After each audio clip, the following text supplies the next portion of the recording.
This is the Money Talks podcast with Michael Campbell.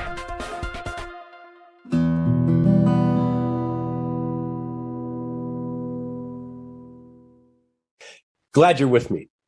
Hey, what can I say about the federal election?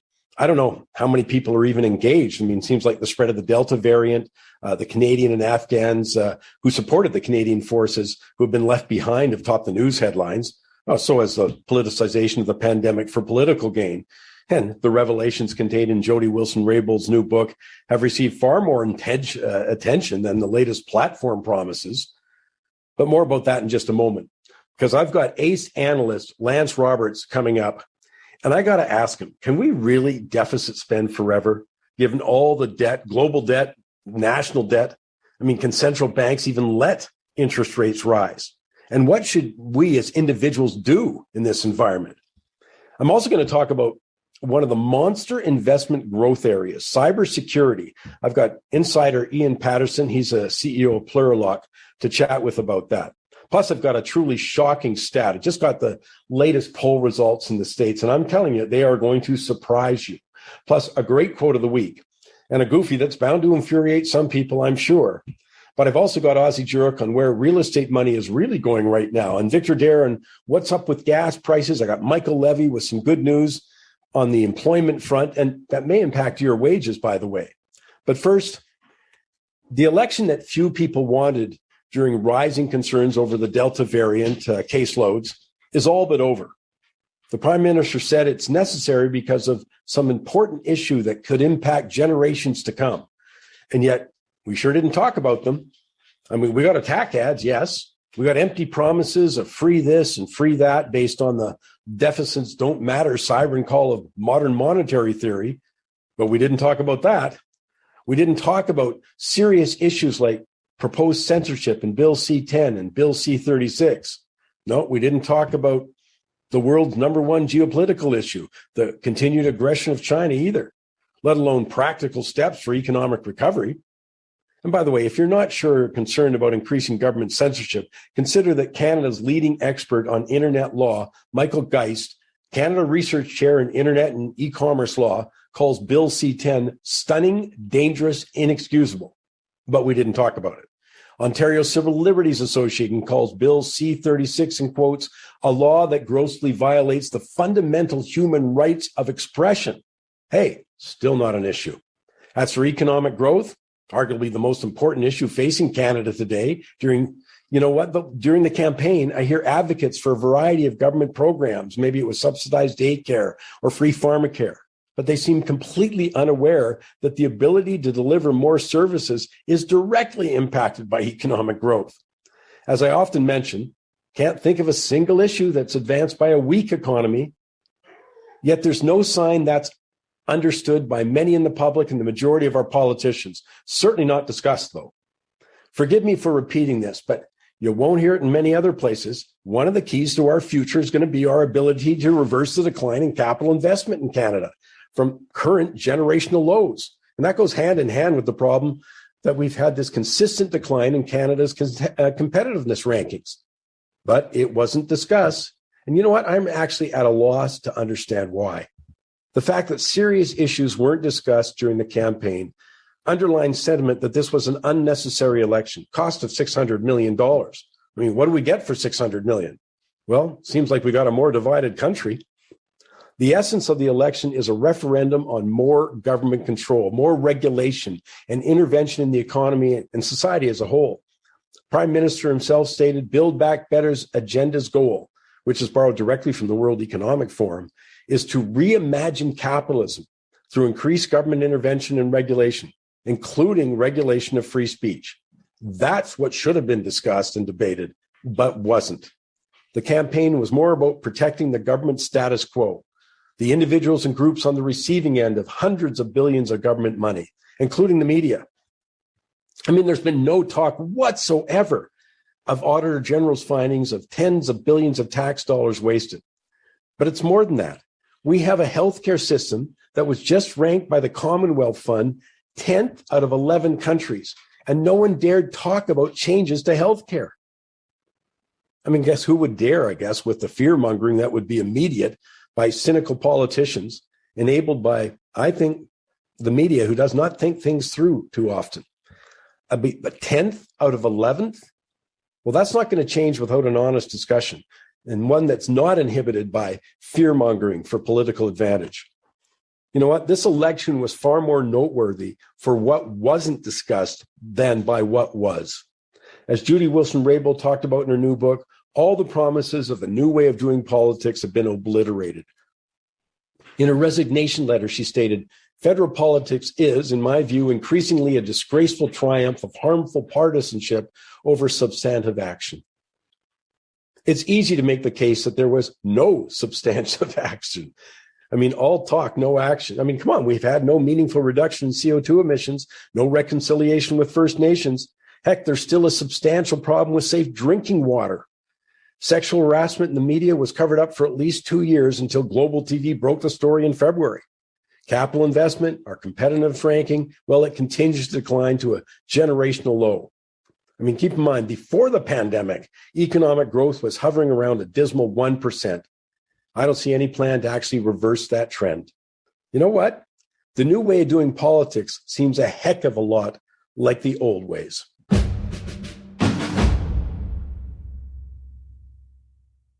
I've been looking forward to chatting with Lance Roberts. He is the Chief Economic and Investment Strategist at RIA Advice. And you can find them, by the way, at realinvestmentadvice.com. Lance, appreciate you taking time with us. I got so many things to talk about, but I want to start with the big picture that people are concerned about. I don't care whether you're in Canada, whether you're in the United States. We watch this attitude that many describe as modern monetary theory, that deficits don't matter. I mean, we've been just going through an election campaign here, and my goodness, Santa Claus feels like a skinflint compared to what we're getting promised, and none of it with how you're going to pay for it. It's all deficit financing. Can you give us your take on that? I just actually published an article on this morning on our website at realinvestmentadvice.com called, Deficit Deniers, 40 Years of Economic Erosion. And, it's interesting. The primary thesis is that we're running a couple of $1 trillion deficit now. That's going to expand a lot more if the Democrats here in the U.S. have their way of passing another $4 or $5 trillion worth of spending on top of our annual spending that we currently do. And the theory is that, well, deficits don't matter because we haven't cracked, the economy hasn't completely fallen apart. We're not Weimar Germany just yet.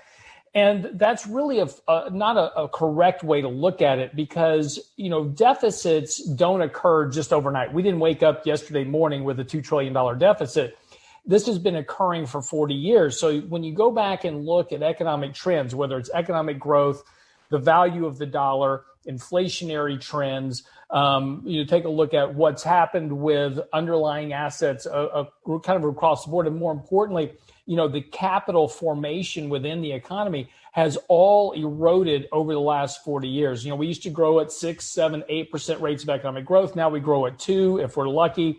Inflationary pressures have been on a very sharp elevation since really 1980 when we began running deficits. Now the year-over-year rates of change seem small, but if you look at the actual trend of inflation pre and post deficit, there's been a very sharp increase, which is why the average American has trouble making ends meet because the cost of living outstrips what their incomes are. And that's why they go into debt on average about $4,000 a year just to keep their cost of living the same, not increase it, not improve it, just to pay for what they have. Well, we've had a similar, with the inflation number just came out here for August, highest in 18 years, 4.1% here running. Anybody who's gone to the gas pump knows what I'm talking about, gone to the grocery store. And that's still not the whole story because, as you know, governments like to kind of tinker with how they measure inflation, and it's not including asset inflation. So that's obviously where we're seeing it manifested in a great way. But the bottom line, I think, for people are one of the many bottom lines is they want to know, how is it impacting us? Well, as you say, your dollar doesn't buy as much, but the other side is the interest rate side. And it's a straightforward question. Can they ever let interest rates go up again? Well, the question is, let me turn the question around on you real quick, because If the entire economy is debt financed, which in the U.S. primarily it is, I mean, people have taken on a tremendous amount of debt to their income ratios. And again, when you look at a lot of the economic ratios in the U.S. economy in particular, it says that debt to income ratios have fallen over the last few years, or the income to cash flow ratios have improved, et cetera. Those are all skewed by the top 10% of income earners. If you strip that top 10% of income earners out, the underlying, financial situation of the vast majority of Americans is very, very poor, heavily leveraged, income's not keeping up with cost of living adjustments, et cetera. So the real fundamental underpinnings of the economy are very weak. So to your question, how can interest rates go up if you have an economy that's 70% driven by consumption? How can interest rates go up when everything that consumers are doing to just make ends meet, as we said before, they've got to go $4,000 a year into debt? How can they do that if payments keep going up? So interest rates can't go up. Houses, if interest rates go up, people stop buying houses. They stop refinancing homes. If interest rates go up, they stop buying cars. If interest rates go up, they stop charging on their credit cards because they can't afford the payments. I mean, there's only so much income coming in. And if interest rates go up, that strips more out of their income coming in, going away to interest payments, which means they can't support their standard of living. Terrible for the economy. So no, rates can't go up. Well, we've come, of course, we're not out of the pandemic, of course, but right now it looks like small business, as just one example, has 139 billion estimated in debt. This is after massive government subsidies up here. We've got record deficits, 500 billion over just 2 years. People, now the problem is part of that money that the government spent has targeted the wrong people. Like it's incredible. Out of every dollar the government sent so-called to help pandemic, 86 cents went to people who weren't financially impacted. Only 14%, 14 cents on the buck made it to people who were. So there's another example. We've also got mortgage, huge jump in mortgage growth because the real estate market fueled by the record low debt. I mean, all I'm saying, it's a very similar situation, I guess, throughout the Western world, where these record low rates, it's kind of interesting. There's certainly needed to help people out. I'm not saying that, but it wasn't targeted. But now we come to this spot. And then that's really the point, is where are we at today? We can discuss what happened, how we got here. But and that's what I look at, Federal Reserve, of course, which is the dominant force. But I look at the Bank of Canada. I don't know how they can let interest rates go up because, first of all, government debt becomes unaffordable. It's a very direct cost. Yeah, no, and it's interesting because, again, this is the misnomer here in the United States in particular, which is, just recently the House and the Senate passed the $1.2 trillion infrastructure bill. And now everybody's haggling over this $3.5 trillion spending bill. So, most people are looking at it, it's like, okay, we're gonna spend another $4 trillion, $5 trillion of government spending. No. That's only the additional spending they want to do. That doesn't include the $4 trillion a year it takes just to run the government. And that increases by 8% a year because we don't pass a budget anymore. We just do continuing resolutions. So it's the same money as last year plus 8%. Over 100 cents on the dollar of tax revenue. Now, this is 2020 was the first year this occurred. 2021 will be the second. But for the first time in history, it now takes more than 100 cents on the dollar of every tax dollar collected just to pay for Social Security, Medicare, Medicaid, prescription drug benefits, and interest on the debt. So that means all the other spending comes out of debt. And so if interest rates go up, that just takes more tax revenue just to pay interest on the debt. And this is a huge problem for the government. I'm so glad you brought that up. It's like you're reading my notes, because that is one of my biggest concerns, what you've just outlined. And that is, as you say, for the first time last year, you take all the money that the federal government in the U.S. is taking in, and it just covers basically entitlements and defense spending and interest. So everything else, when they talk about a new program, this or that, all of that is, as you just said, comes out of borrowing. I mean, they have to deficit finance. I looked historically at that, and that doesn't end well. I looked at 51 different examples. When you look others, and I know it's different, sometimes be careful of what you're comparing, but when you see all 50 out of 51 having the problem, well, that gives you a hint. And I guess the question then becomes, what does that mean to investors? Do you hide in stocks because that's private sector versus the public sector problems? And, I'm looking, sorry, I'm going on too long, but I know the pension problems in the U.S. Yeah. And, the U.S. still sets the tone for Canadian markets, European markets, that kind of stuff. So, yeah, I mean, what is it? What do individuals do about this? Well, this comes back to, look, when it comes to individuals and investing, there's the long-term view, and then there's what's happening right now. And one thing that we've talked a lot here recently, because again, we deal a lot with people that have money set aside for retirement, and those are mostly the assets that we manage for individuals. And they're very concerned, rightly so, about the valuations in the markets, the deviations from long-term trends. If you look at the price of the stock market right now relative to its long-term exponential growth trend going all the way back to 1900, it has never been this deviated from that long-term trend. And in order to have a trend, you have to trade both above and below that trend at some point. So there is going to be a massive reversion in asset prices at some point. But again, for investors, you have to stay invested in the markets. You have to manage what's going on right now, because missing gains in the market is just as bad for your financial outcome as riding through an entire correction process. So you have to manage the risk in your portfolio, but you have to participate regardless of the environment we're in. But having said that, let me say that this is a very dangerous environment for investors. We have a tremendous amount of speculation in the markets. You have record number of IPOs and SPACs being issued into the markets. Wall Street does that when there is the highest premium value being paid in the markets. They don't issue IPOs at the bottom of bear markets. They issue IPOs at the top of bull markets. In other words, as Jack Nicholson once said, this is as good as it gets. And this is what we're seeing in the markets. This will end. It will end badly, but you have to be aware of the environment that we're in. There is a lot of danger here. But again, it's as you correctly said, the Fed has pushed interest rates to zero. High yield corporate bonds are trading at levels they should not be trading at.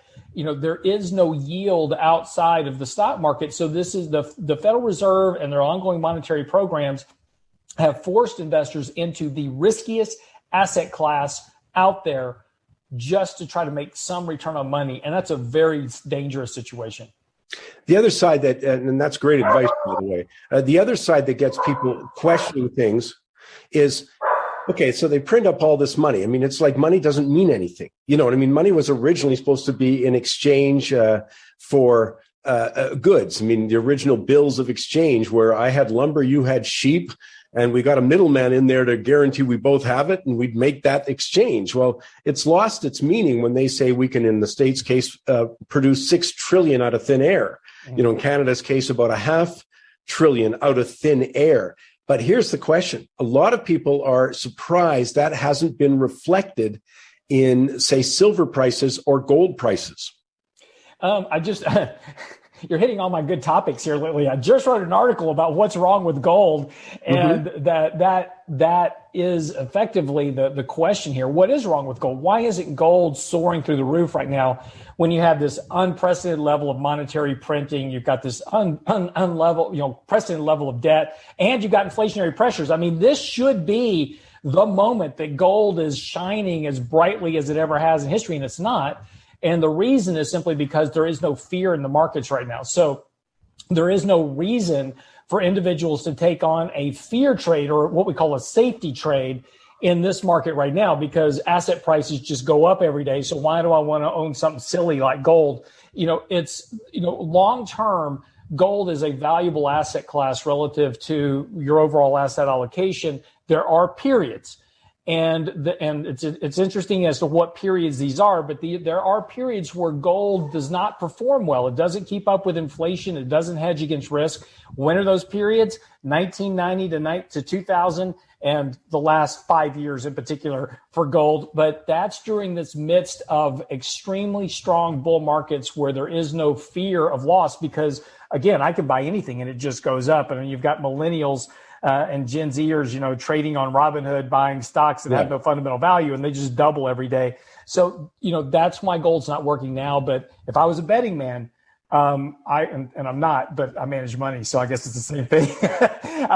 But if at some point, gold is going to play a very valuable part of your portfolio. Yeah, I really agree with that. I think, that old story, and I never used to be actively part of the old story. You've got to have it as a hedge. I felt much more so in the last year, that it's sort of a quiet part of my portfolio, just sit in the corner. I'm not looking for it. I've got stocks if I want growth. I've got real estate if I want growth, that kind of stuff. I've got it because I think you've really nailed it there when you say, when people start losing confidence, that's always been my key on any of the markets. Start losing confidence, get a little fear, and the move will be startling. It will be abrupt. In the same way, on the positive side, let's say, when everybody became enamored with the tech stocks just over a year ago or a year and a half ago. And boy, the move isn't sort of by ladder. It's a straight up kind of parabolic push. There. That leads me to my last sort of question when I look inside the market, Lance, is people had better be careful. There is the market as a monolith, but when you start looking inside, you've got to also be in the right groups. Like we've been a big commodity, in Money Talks, I talk commodities, I think, before anyone else did, and I looked at the renewable push, I looked at electric vehicle push, and I looked at, 7 years of no capital investment. Demand meeting no capital investment and supply is going to do good things. Right. But I look inside now and I'm watching with real interest how there's been some pretty good corrections in technology. And I'm thinking Tesla jumps to mind for me. Right. And it's what's really interesting. And I've managed money now for over 30 years. Mm-hmm. And, I was through the crash in 87. I saw the crash in 99. I saw the crash in 2008. And I wasn't just on the outside looking in. I was managing assets through these periods. And, you learn valuable lessons about bear markets when they come along. And that's one of the interesting things right now with especially millennials and Gen Zers in particular. Gen Zers in 2008 were between the ages of 5 and 16. They've never seen a bear market of consequence. So, yeah, this market certainly seems like one that'll never go down. But this has been one of the last 2 years in particular have been really two of the toughest years for me as an asset manager that I've ever been in, not because of trying to find things to buy. It's because the rotation is happening so quickly in the markets. One day it's technology stocks, the next day it's reflation stocks. And literally from one day to the next, we kind of joke in our office, is today going to be a Dow day or a NASDAQ day? And it's almost that way. Money is moving in so rapidly. We've had the largest inflows into the markets ever in history. Not surprising with $120 billion a month from the Fed coming in. But money's just trying to find something to buy. And you're seeing this really not just in the asset market. You're seeing it also in the art market. You're seeing, things like NFTs, these non-fungible tokens, and Bitcoin and all these other kind of ethereal asset classes that are just being ramped up because it's literally the old saying, there's too much money chasing too few assets. And this rotation is very hard to manage. If it's interesting, excuse me. It's interesting when they tell investors, oh, you should just buy and hold. The problem with that is this money's rotating so fast through the markets now that if you're not almost trading assets, you're leaving a lot of money left on the table. And that makes it a very tough environment for me as a portfolio manager to manage assets in. And I can't imagine how it is for the individuals that's just trying to do this, on a kind of a amateur basis. You come back. I got to finish with this. So as I come back to, that's why all eyes are on the Federal Reserve. The most powerful people in the land, whether you're talking Canada or you're talking the U.S., is who's running the central banks. And you won't probably be aware of this, Lance, from where you are. We had, of course, the federal election, but we had the prime minister actually say he doesn't think about monetary policy. Now, you got a picture from some guy like me. That's pretty tough to hear when you've described exactly what's going down. We will all be watching, central banks, the level of money creation, the level of debt they're buying from governments, because, if the market decides to be spooked by that, we can have some really active times. Exactly. Yeah. Lance, I want to thank you for taking the time as usual. I just love getting the chance to talk. And I want to tell people to go to realinvestmentadvice.com, because you go to the site, you can click on Lance's blog there. You can click on the newsletter and keep up to date with his thoughts at realinvestmentadvice.com. Lance, thanks a million, which isn't really worth very much anymore, but thanks a million. My pleasure. Thank you so much. Time now for this week's shocking stat. Now, I'm going to leave the polling in Canada till after the election. And instead, let's turn our attention to some shocking poll results in the U.S. Now, if you think Americans were angry during the Trump years, wait till you hear these numbers from a new CNN poll conducted between August 3rd and September 7th. The bottom line, and keep in mind, this is after the federal government spent upwards of $6 trillion, and a lot of it in checks sent directly to individuals. You got the economy mostly open, freedom of movement restored, at least to a much greater degree than a year ago. And this is still what the majority of the public said. The poll found 74% of U.S. adults now say they are very or somewhat angry about the way things are going in the U.S. today. That includes 88% of Republicans, 70% of independents, but still 67% of Democrats are saying they are very or somewhat angry. 69% of U.S. adults now say that things are going pretty or very badly. That includes, again, 91% of Republicans, 72% of independents, but still 49% of Democrats. I mean, one of the big issues continues to be illegal immigration.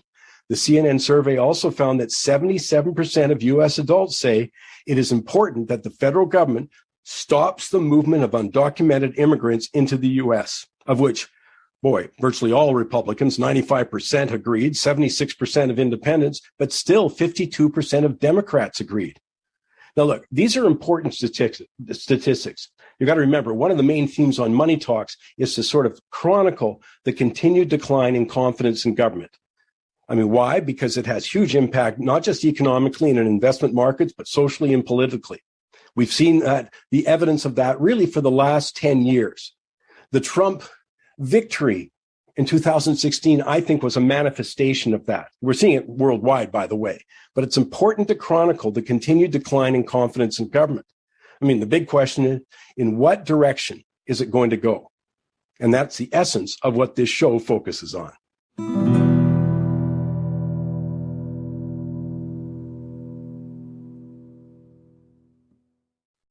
I love to be able to talk about some good news, especially on the employment front, as it's so uneven throughout the country. Different professions, some people don't want to work, but we've got some good news. I'm going to bring Michael Levy in. Mike, I'm sure you caught the story, but boy, one of the big things coming out of the pandemic, of course, is online shopping. And one of the biggest beneficiaries got to be Amazon. Man, they're out there looking for thousands of workers. Absolutely, Mike. They're actually going to hire 15,000 employees across Canada this fall. They're going to increase wages. And by the way, they are going to take a bit of a bite out of your paycheck, too. Well, let's talk about that, because there's two things going on here. One of the biggest confusing aspects, by the way, of the pandemic has to be the number of job openings and businesses wanting for employees. One of the ramifications, though, is you're seeing wages going up, and it looks like Amazon is jumping in with both feet in increasing wages to even unskilled work. Yeah, they are, Mike. And boy, what a turnaround when you and I, because we've been talking a long time about wages. And when we were talking about going to minimum wage or $10 an hour, $11 an hour, and then $15 an hour, well, Amazon has just knocked the stuffing out of these lower minimum wages. They are going to start the new employees in Canada at between $17 and $21.65 an hour. That's the start. And their current wage is around $16 an hour, Mike. And existing employees are going to receive an additional $1.60 to $2.20 an hour. That starts immediately. So that's a significant change. A significant swing. Let's talk a little bit about the impact, though, that can also have because as I said, it's a competition for workers, at least in some sectors right now, that companies are going begging. Well, when Amazon turns around and says, well, work for us. And, as you say, we're going to start you at $17, maybe as much as $21.65. That could have a spillover effect to other businesses looking to compete for those same workers. Well, two things here, Mike. First of all, Amazon currently has 25,000 employees. They're going to add 15,000 to make it 40. But there was a BNN 40,000, a BNN Bloomberg survey of nearly 45,000 employers, that's companies, across 43 countries, showed 69% reported difficulty filling roles. That's a 15-year high. So it's not just endemic to Canada or Canada to the U.S. This is a problem globally. Yeah. And as I say, and that's been sort of confusing. Now, part of it can be, by the way, geographical. Like, for example, you've got one province wanting workers and the ones who are unemployed are in another section of the country. So, I mean, that can be some of the explanation. Others, it can be that we do have government benefits that still continued into October. So some people are making the choice not to work, and they have maybe a variety of reasons for that, but they're still making that choice. But it's as I say, it's a good news story, at least when Amazon comes in here. As you say, it's across the world, but Amazon comes into Canada. I mean, I don't know, how many warehouses do these guys have already in Canada? Because I keep hearing reports as they're about to build another warehouse, but I mean, their presence is huge. They have 46 warehouses right now, and warehouses, logistics, and facilities, delivery facilities, compared with 30 in the mid-2020. So they're really expanding that. But Mike, I think where you went in the first place is when wages go up. We were talking about inflation last week before. When wages go up, the cost of what you want to buy goes up. Mm-hmm. And of course, inflation's a big story, 4.1% in August, 18-year high. But that's the kind of thing when you talk to review the literature on economics, and they'll say when wages move and energy costs move, that underpins the sort of whether it's transitory or not. It's not transitory when wages go up permanently, and when energy prices go up, they're never permanent. But when they do go up, it puts upward pressure. But I want to come back to just one quick thing is, Mike, I've got to tell you, to get a life, anyone who knew how many warehouses Amazon has off the top of their head has got to get a life. Good for you.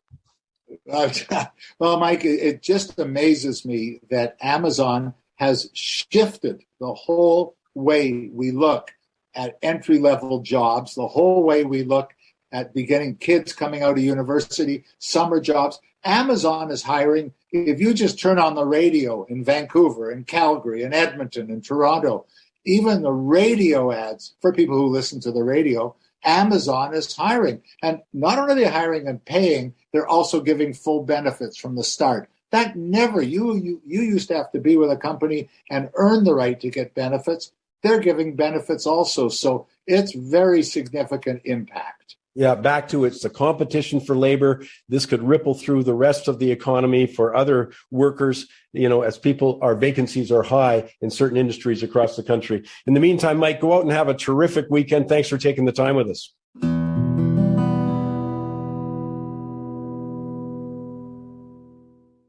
Time now for the quote of the week. Actually, I've got 3 for you. And appropriately, given the federal election, all 3 deal with leadership. Now, I'm sure you have your own take on what makes a great leader. One that jumps out to me immediately is they walk the walk, not just talk the talk. But maybe in this age of virtue signaling, I'm in the minority. But as I said, we'll all have our opinions. But here are 3. The first from former U.S. President, head of the Allied forces in World War II, Dwight D. Eisenhower, in quotes, "The supreme quality for leadership is unquestionably integrity. Without it, no real success is possible, no matter whether it's on a section gang, a football field, in an army, or in an office." The second from legendary investor Warren Buffett. In looking for people to hire, you look for 3 qualities: integrity, intelligence, and energy. And if you don't have the first, the other 2 will kill you. And finally, Martin Luther King's criteria for leadership, in quotes, "May I stress the need for courageous, intelligent, and dedicated leadership, leaders of sound integrity, leaders not in love with publicity, but in love with justice, leaders not in love with money, but in love with humanity, leaders who can subject their particular egos to the greatness of the cause. Those are great thoughts, at least when we come to selecting who's going to lead the country. You can have your own list, but I thought hearing from these three was valuable. I want to bring Ozzie Jurek in here now. Ozzie, I want to talk about or link a couple of stories here, but one back to last week. And one of the things, of course, we're in the last days of an election campaign.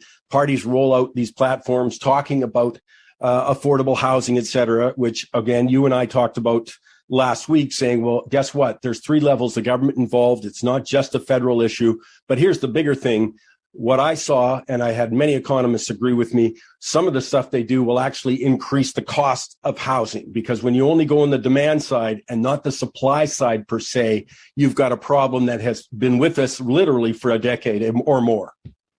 No question about it. And the crazy thing is, I was at a large new opening of a fabulous new building called 1515 last week, and I had a chance to talk to some of Vancouver's biggest developers, and they're saying, well, it can take you 7 years to build a high-rise.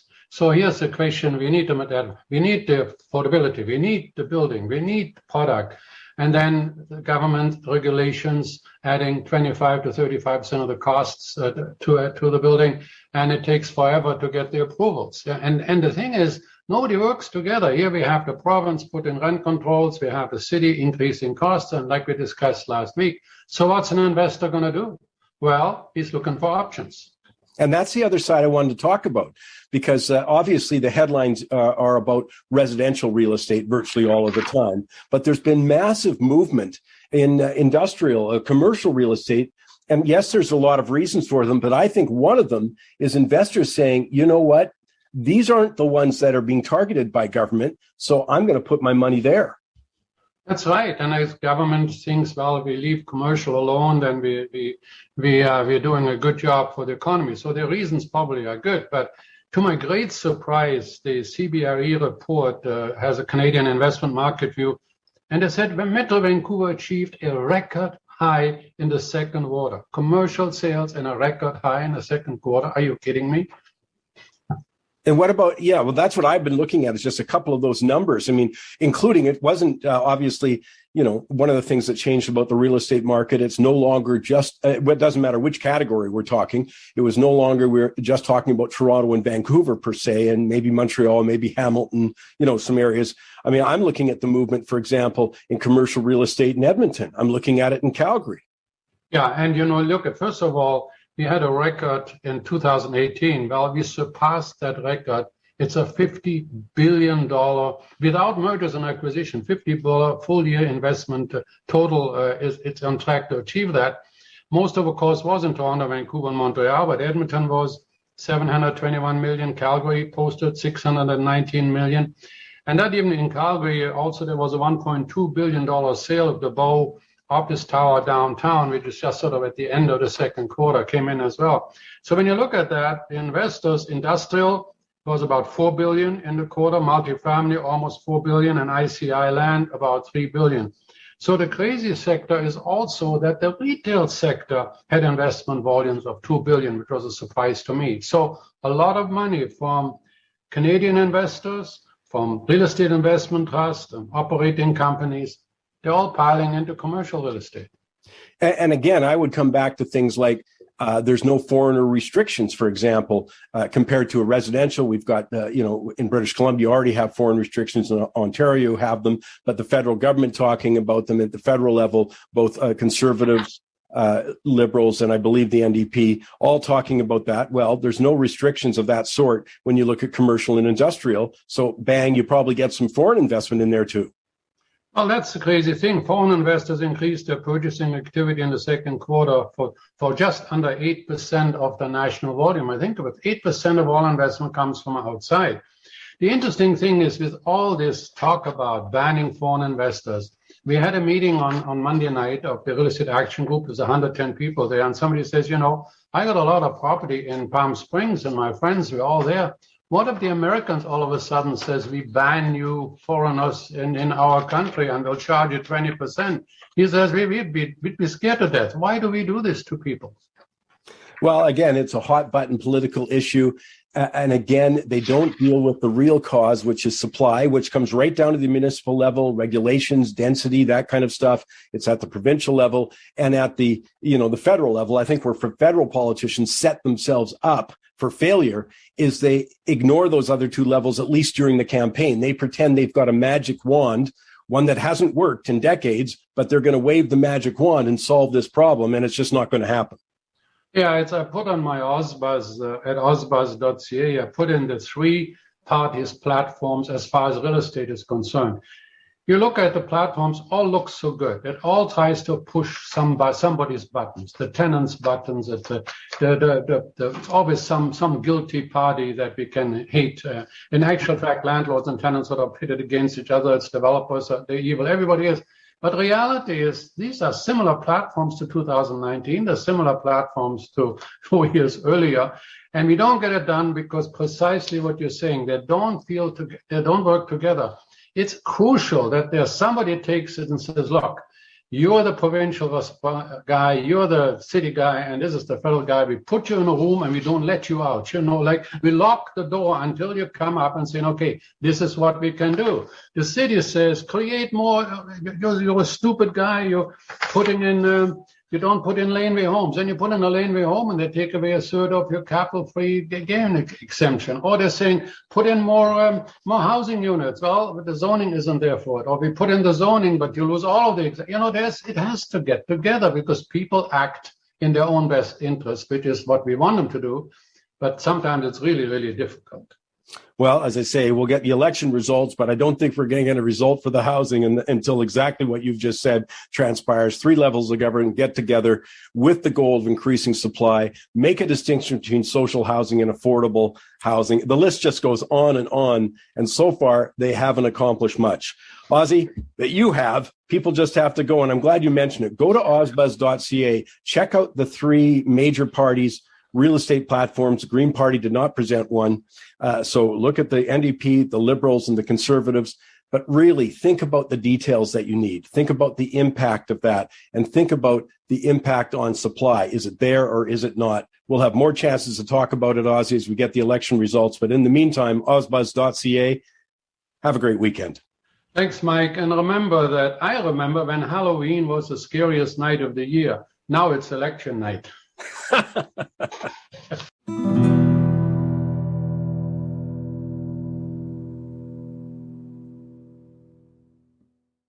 People are always looking for growth areas and which section or which industry to be involved in. When I'm very proud to say on Money Talks, we've been chatting about well before it sort of came on everyone's radar, and that is cybersecurity. And we did that by talking with Ian Patterson. He's Plural Lock Security. He's the CEO there, but we've always called on Ian because obviously they're in that business, and it's good to get sort of, I hate the cliche like an insider, but we're really talking about someone who works in it every day. So Ian, thanks very much for taking the time. I mean, there's such a lot to talk about, but I want to talk about one thing actually about Plural Lock to start with. Is you guys were telling us about an acquisition you made right at the outset. I just looked at the financials that came out of that, and it's a monster success. I mean, you must be, somebody's patting themselves on the back at Plural Lock. Just give me the quick update on that. What did you buy? Why did you buy it? Because you're just nothing but a big investor, if you know what I mean. You're doing it at a corporate level, but we're talking to a lot of people who do it on an individual level. Obviously, you're looking at the opportunities in that cybersecurity space. Well, thank you, Mike, and it's great to be back. You're absolutely correct. We executed on our M&A strategy earlier this year. Plural Lock started as a software company in Canada, and we really have global ambitions. And so we made our first acquisition, a defense contractor in Los Angeles, a company called Aurora. And so we acquired them last year. They did approximately $28 million US dollars in revenue. And our Q2 earnings, which just came out a few weeks ago, were the first set of financials to reflect that new acquisition. And so I'm pleased to say that revenue grew to $8.6 million for the quarter. So really great success. And I think also really bucking the trend of the usual Canadian software story that you try and build something and hope to eventually get acquired by an American company. I think we're really doing the opposite. We have much grander ambitions, and so we've opted to do the acquiring instead. Well, again, and I'm looking at an industry that's the pertinence or the relevance continues to seem to grow to me on a daily basis. I mean, people who don't even give a darn about any of this stuff know about hacks. You know, they've heard the odd story about crypto problems. They've heard stories, like the Poly network. That was a recent hack that, of course, grabbed my attention. What was it last month? About $611 million. It was sizable. Polygon, or the Poly network, I should say, was an attack that hit the news. And you're right, it was over $600 million worth of digital assets that were stolen. And then for one reason or another, eventually some of it got returned as well. So, quite an unusual story. But I think really what this shows is that not only digital finance, but really finance in general is underpinned by security. In other words, you can't have a functioning market unless you have trust and safety and you know who the other counterparty is you're dealing with, that you can be assured that if you pay for something, you will eventually get it. And so I think that that's why we're seeing such an emphasis when these attacks do take place, that look, they cause people concern about the adoption of cryptocurrencies. And by the way, the same is true of traditional finance as well. There was a report recently that came out indicating the Bank of America on their own spends over $1 billion on security, just Bank of America. And with JP Morgan also indicating that they spend over $600 million a year on security efforts. So any way you cut it, security is a really big deal for finance. And it's absolutely, and I'm really glad you brought that aspect up. It doesn't matter where you are in finance. There's lots of stories out there. And as you say, that's where the growth is. So that's where the opportunity for investors or companies like Plural Lock are, because of this. But I do sense also that there's some newness to digital finance and cryptocurrencies, and people aren't as familiar. So sometimes their radar is very acute when they hear stories about that. I mean, am I safe trading this way? As you say, hey, if I bought an asset, how safe is it? And just address that for a second. First of all, are my fears overblown, or is this something that really should be part of the equation when I'm looking for an investment? Well, for better or worse, I think you're preaching to the choir here. Plural Lock started as a cybersecurity company, but we're really focused on identity of people. And you'll recall, and certainly the listeners from our previous exchanges will recall, that Plural Lock's AI capability is really focused around identifying the person on the device. And so we do that using the way that you type on the keyboard, the way that you move your mouse, as a form of identification. And then with that identification and authentication, we can then apply a level of trust to whatever you're doing. And so whether that is working in an office building, whether that is doing work online with finance or with others, that the intent here and behind everything that we do at Plural Lock is around enabling trust for those downstream activities. Now, as you get into industries or sectors that are newer, that don't have as much infrastructure in place, and I think crypto and decentralized finance is a great example of this, what you're seeing is an absence of those traditional safety guardrails, if you will. And so there is concern. There is concern around, look, if I do this trade, am I trading with the right person? Is it going to be safe? Is it going to be there next year, next month, etc.? And so even, prior to the current wave of crypto, we saw a lot of concern with the exchanges, right? We saw this with, Mt. Gox back in the day with the original kind of Bitcoin exchange hack, where assets that were placed in an exchange maybe weren't actually as safe as they would have been if they were placed in a traditional bank. Right. And so I think that security and crypto really are tied hand in hand. And you can't have one without the other. Well, and then I just let people know on Tuesday at 11 a.m. Pacific, 12 Mountain, you're doing a webinar, and that people can just go to mikesmoneytalks.ca and they can sign on, because you're going to be talking about, some of the other, like you've done a wonderful job here. It's just sort of giving us the lay of the land here. And obviously you're putting into practice with Plural Lock exactly what you're telling us as investors. But it just seems to me and why we're talking about this right now is because there's such an opportunity for investors, because this is, as you just described, an incredible growth area. Well, you're absolutely right. And I think even cybersecurity just on its own is estimated to be over $1 trillion of spending over a 5-year period. And so, the joke with startups and entrepreneurs is you always say, look, if we can only get 1% of that market, right, we'll be a huge success. And I think cybersecurity is certainly one of those markets that there is a tremendous amount of opportunity. And by the way, it's very fragmented as well. Part of what we're seeing in terms of the market dynamics is that there's no clear winner take all when it comes to cybersecurity. It's very fragmented, it's very fractured. And that's really why we think that it lends itself really well to more of a growth through acquisition or roll-up strategy, which ultimately is what Plural Lock is focused on. That's how we intend to grow in addition to our organic efforts. So bottom line, we see cybersecurity as just a tremendous market to be in. It's one that we're excited to be working in every day. And I think the other thing to keep in mind too is that as an investor, it's difficult to get access to cybersecurity opportunities. I think what you see a lot of times is that cybersecurity companies will typically stay private for a very long time, then only go public at a much later stage. And so Plural Lock really represents an exception to that rule where we've opted to go public very early. And so as a result, present an opportunity for folks to look at us on more of an emerging basis. Well, as I say, I want to invite people to go and listen to the webinar, watch the webinar. You go to mikesmoneytalks.ca and presto, you can get there. You got to sign up, though, because the platforms for the webinars just can't handle that many people. But it's this coming Tuesday, September 21st, 11 a.m. Pacific, noon Mountain Time. And I just think, as I say, this is an area that investors have to be aware of.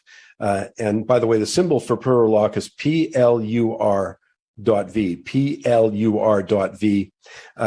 As I say, Ian, great stuff. Thank you so much for taking the time. Ian Patterson, CEO of Plural Lock Security. Ian, thank you.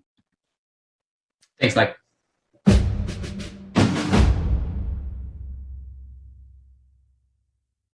Let's go live to the trading desk now. I got Victor Adair with me.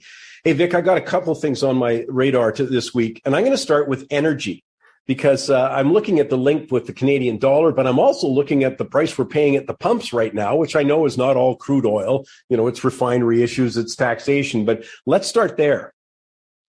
Well, where you start is, crude oil right now is about $72 a barrel on WTI. We hit a high of $76 back in July. So crude's a little lower than where it was.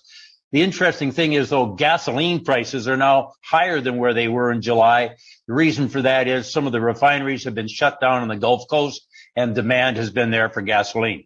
There's, the hurricane made an impact. If you want to talk about other things in energy, you look at uranium, which is raced away to the upside. Natural gas is raced away to the upside. In North America, it has gone absolutely ballistic in Europe. I think UK gas prices have doubled from where they were last year. Electricity prices all across Europe are at highs here. I think all-time highs, but I'm not sure on that. So let's just say they're really high. Energy is a hot topic, and that feeds into the inflation story as well, of course. You've got inflation with higher food prices, higher energy prices, and higher shelter prices.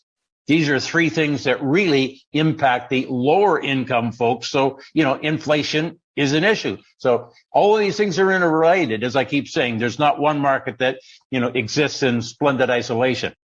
Well, and as I say, it's one of those things that's so direct. Go to the grocery store, especially transportation prices. I think the StatsCan said transportation prices were up around 9% compared to last year. That's just transportation.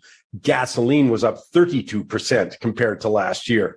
But of course, if your transport costs go up, every other good goes up. So it's, as you say, this, when you look at inflation, I just think of my wallet.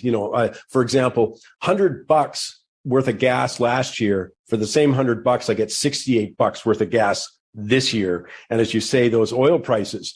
The other thing, though, Vic's interesting is at the Outlook conference, Joseph Schachter said he was looking for $100 oil. And I think Greg Weldon agreed with that. They were pushing it out into that sort of 224 225 timeframe. I'm hearing a lot of analysts bringing that way forward now, that they could be looking at $100 oil. And I think that's probably reflected in the momentum, at least, of crude. I think those really higher prices, let's say $100 is higher in the future, were largely based on the lack of capital expenditure to find new oil, to maintain inventories. But now it's sort of a supply demand issue, just at the pump, that sort of thing. All of these kind of concerns have been really feeding into the stock market. We had the Toronto stock market and the NASDAQ stock market both hit all-time highs last week. The markets, the Dow, by the way, hit an all-time high maybe 5 weeks ago. The broad market indices are down maybe 2 or 3% here. And yet the bearishness, the worries, the people that are saying, we got troubles here, a lot of things are going wrong, has really jumped higher on really a very, very modest price decline in the major indices. But there's a lot of bears out there that are rattling the bars of their cages. That's for sure.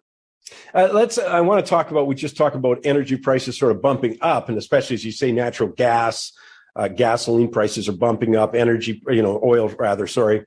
Okay, let's talk about something going the other direction. Let's talk about gold for a minute.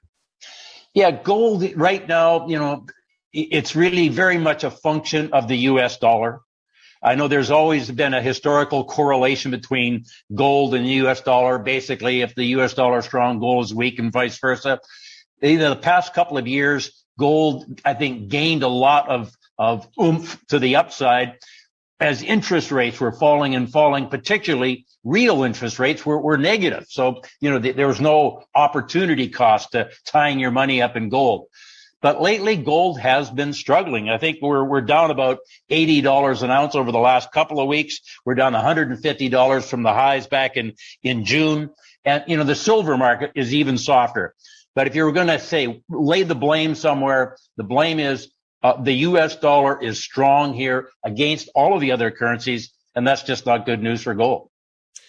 But I'm thinking, it's really interesting, the difference between you being a trader and someone like myself who's sort of a longer-term positional investor. Because it's funny, I look at that silver close at about $21, whatever it was, and I start going, okay, so should I be accumulating here?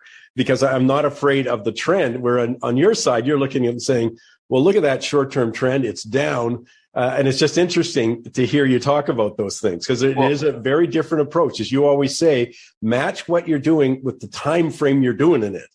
Oh, yeah, absolutely. You've got a longer term time frame than me. I'm looking at silver down 20% or $6, I guess, since, somewheres in the summer.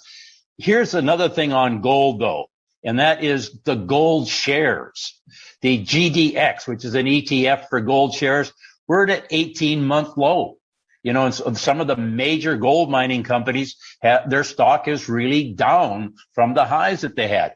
If you're a long-term investor and you can, withstand that kind of, I would call it pain. You buy something and it goes down, it's kind of a pain. Well, okay, maybe you like it, but for me, I just see that, the trend here has been weaker. There's all these worries in the world, but gold hasn't been benefiting from that. And I think it's just the U.S. dollar is strong. And when the U.S. dollar is strong, it's often a sign that there's worries in the world. So capital comes to America. Everybody knows America's got all kinds of problems, but it would seem that the rest of the world has got even more problems. Hence, the U.S. dollar gets a bid. Well, you heard my shocking stat earlier about the poll results. My goodness, America is an angry place. And surprisingly so, you had half the Democrats saying that too, as well as Republicans with a Biden administration. But we promised a more interesting September, and we're delivering it. Vic, thanks for taking the time. You bet, Mike. Good to talk with you. Just a reminder, go to victoradair.ca, victoradair.ca.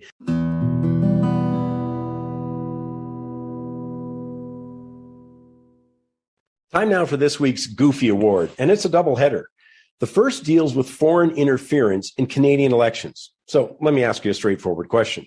Do you think, or do you have a problem with foreign governments or foreign politicians or foreign groups interfering in our elections? For most of us, I hope the answer is no.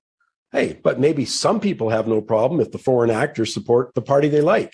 Well, then it's not principle, it's about power. Or maybe, as is in the case with Chinese interference, some are on the receiving end of Chinese money. In other words, their allegiance can be bought. The question is, where do you stand? Because we had two big, blatant examples in the past week, specifically focusing on influencing your vote. First up, the Communist Party of China directly threatened Canada if they elected a conservative government. As one top journalist in the country, Terry Glavin, states in quotes, Beijing wants a liberal re-election so bad it's threatening Canadians with retaliation if they vote conservative.